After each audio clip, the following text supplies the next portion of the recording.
At kung may tubig sa baga ang pasyente, ay itinuturo ni Dr. E ang paglalagay ng Healing Galing Tapal Cream tuwing gabi sa dibdib at likod ng pasyente na subok na ni Dr. E sa pagtanggal ng tubig sa baga.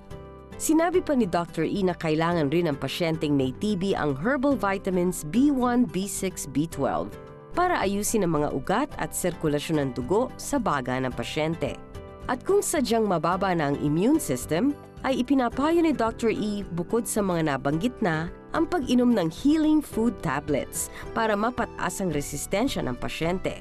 Ipinapaalala rin ni Dr. E ang kahalagahan ng morning sunlight exposure between 6 and 8 tuwing umaga at ang paglanghap ng sariwang hangin mula sa mga halaman o di kaya ay ang simoy ng hangin sa dagat na makakatulong sa pagpapalusog ng baga.